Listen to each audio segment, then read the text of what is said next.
Question number 1.183. A flat car of mass m0 starts moving to the right due to constant horizontal force F. Sand spills on the flat car from a stationary hopper. So let's first frame this problem. There is a flat car. Okay. This flat cart is moving under effect of a constant horizontal force, and on this there is a hopper which is spilling sand on this with constant rate mu. Okay. Now the question is, the velocity of loading constant is mu kg per second. It is already given. And find the time dependence of the velocity and acceleration of flat cart in the process of loading. The friction is negligible. Okay. So basically what is happening in this problem? Although we are applying a constant force, okay. So in general, if force is constant, we'll get constant acceleration and velocity varies according to that. But in this case, problem is a bit different because if we'll assume the initial mass of this flat card is m0, which is given, but as this sand is falling down on this surface, then its mass will change with respect to time. Okay, that's why we'll get time dependent acceleration as well as time dependent velocity. Okay, so we can write expression for mass of this flat card after any time t. Okay, so initial mass is m0 and it is being loaded by sand from this hopper with rate mu. So new mass is m0 plus mu into t. Okay. Now we will write expression for force from Newton's second law, that force applied on an object is equals to rate of change of momentum, and momentum can be expressed as m into v. Okay, so we can write d over dt m into v. Now here we need to apply a very important concept of mathematics, that these two terms are variable. M is changing with time from here, and because m is changing and there is accelerated motion, so velocity is also changing. Okay, so we need to expand this expression.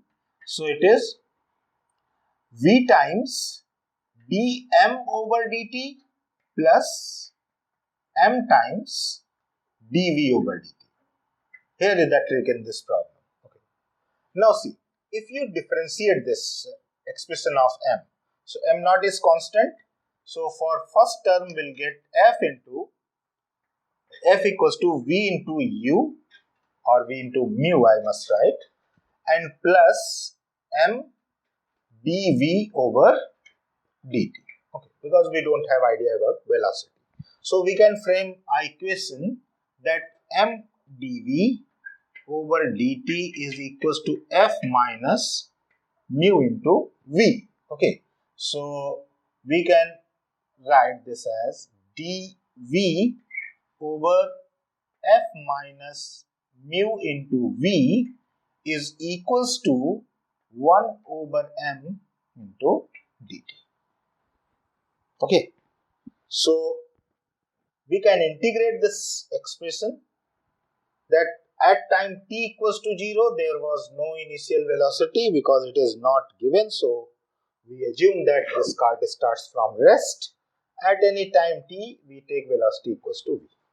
Okay, so now we need to eliminate this variable, replace this variable by a dummy variable as f equals to mu f minus mu into v can be taken as t.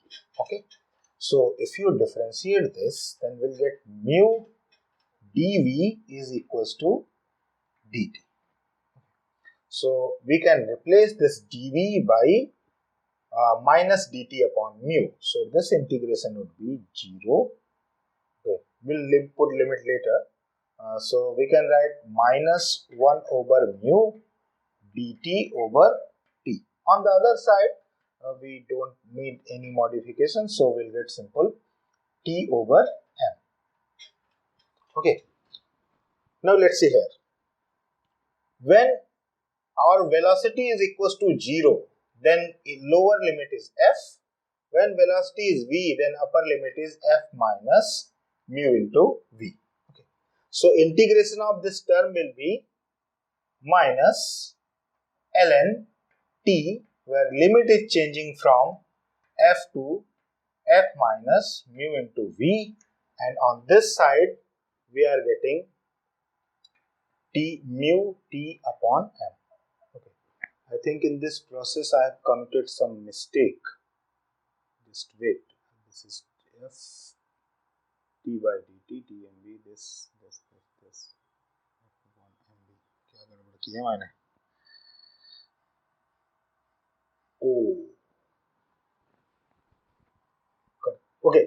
In this step there is a minor mistake where I wrote this term. Okay.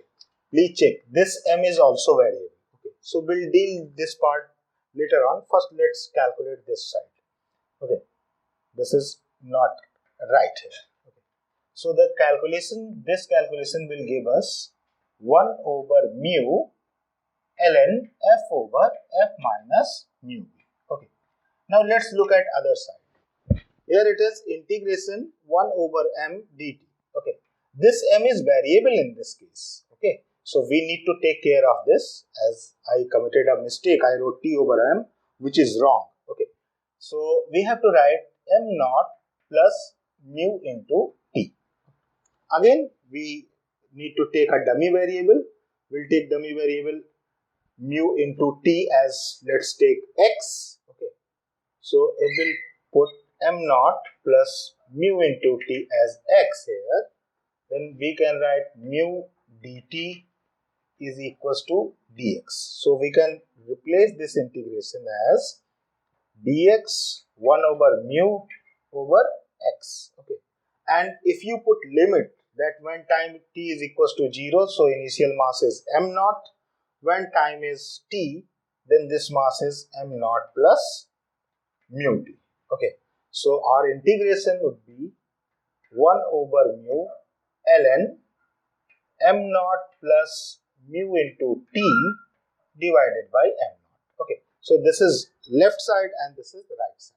Okay. So we need to write in common frame so that we can solve. So this is 1 over mu ln f over f minus mu into v, that is equals to 1 over mu ln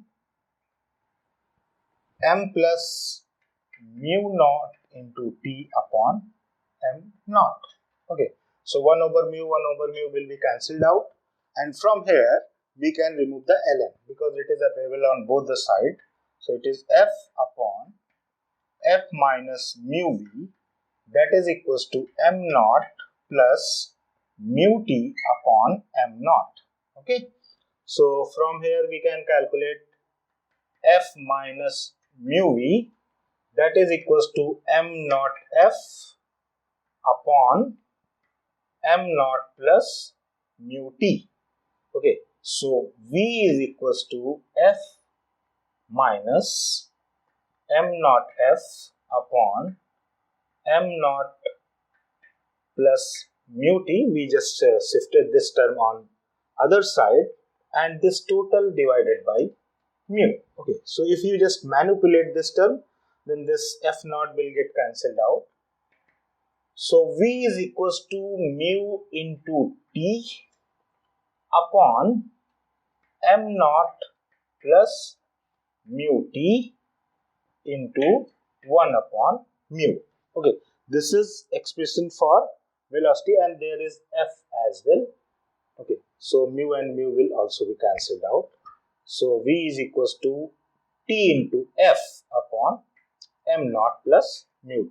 So this is time dependent velocity. Okay. So whenever you perform integration in such cases, when both the variables are time dependent or changing with any third variable, okay, then you have to be very careful while solving the integration. Otherwise you will commit mistake like this. Okay. So this is our final velocity in terms of time. Now second part of question is saying that find out the acceleration also as a function of time. So we can use this space for solving problem, that as you have the velocity, then you can calculate acceleration. That acceleration is dB over dt. Okay. So here we again need to apply our mathematical skills, that d over dt f into t upon m naught plus mu t. Okay. So we can take first function this, second function this. So this is m naught plus mu t into differentiation of ft. So we'll get f minus this function and differentiation of this function. So f into t into mu divided by square of this function, m plus mu t whole square. Okay, so it is our final expression for the acceleration, and you can open this. So this mu tf will get cancelled out. So we can write here that final acceleration is equals to m naught. Okay, let me check it. M naught and f, right? M naught f upon m plus mu t whole square. Okay, so this is your time dependent acceleration. So these are our final answers: velocity and acceleration. This is final velocity and this is final acceleration.